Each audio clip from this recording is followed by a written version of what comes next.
Selamat pagi anak-anak kelas 6 A, B, dan C. Selamat ketemu kembali dengan Bu Ani dalam pelajaran IPS.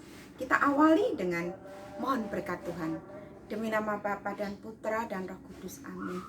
Allah yang maha baik, puji dan syukur kami sampaikan padamu bahwa pada hari ini kami dapat belajar kembali dengan jarak jauh. Berkatilah ya Tuhan agar kami dapat menerima pelajaran ini dengan baik. Amin. Demi nama Bapa dan Putra dan Roh Kudus. Amin. Anak-anak, hari ini kita akan membahas kerjasama negara ASEAN di bidang politik. Apa saja? Yakni yang pertama, negara-negara ASEAN mempunyai cita-cita, yaitu supaya wilayahnya atau kawasannya itu satu bebas. Bebas artinya apa? Bebas untuk menentukan sendiri mau kerjasama dengan siapa, negara mana.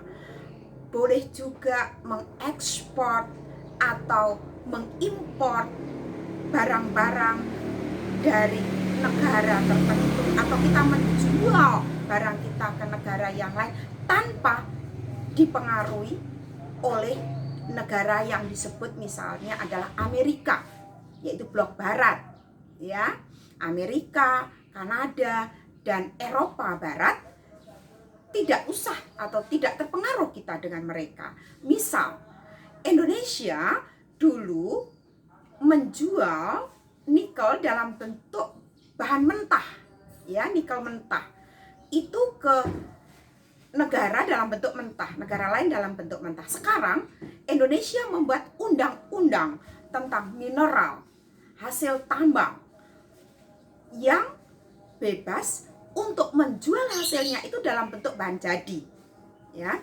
Namun negara-negara Eropa Barat itu protes kepada Indonesia. Indonesia tidak takut, tetap kita memproduksi bahan jadi dari nikel, kemudian nanti barang jadinya inilah dijual ke negara-negara yang suka-suka Indonesia dong, mau jual kemana, ya.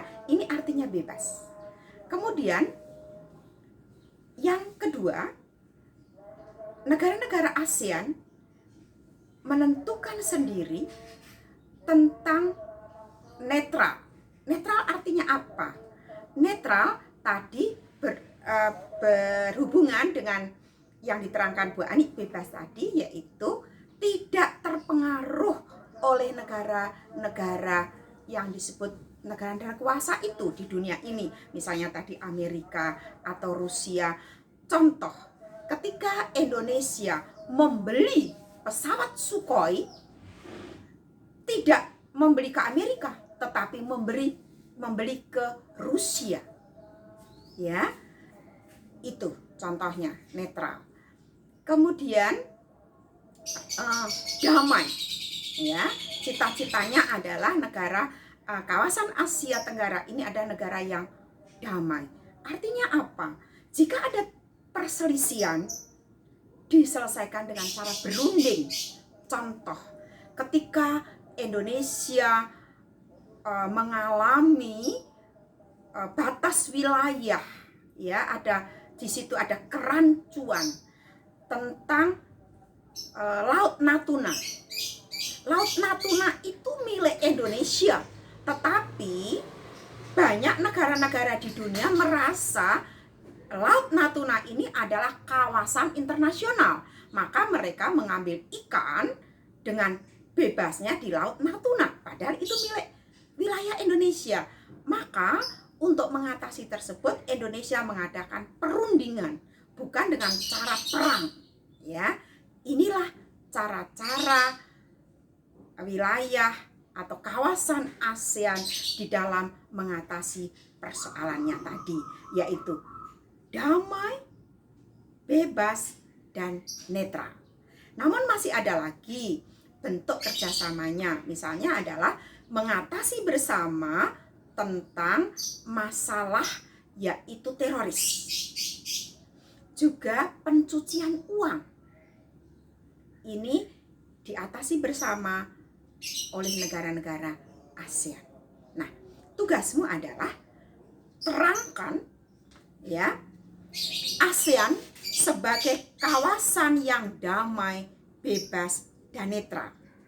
Saya ulang, tugasnya terangkan ASEAN sebagai kawasan yang damai, bebas, dan netral.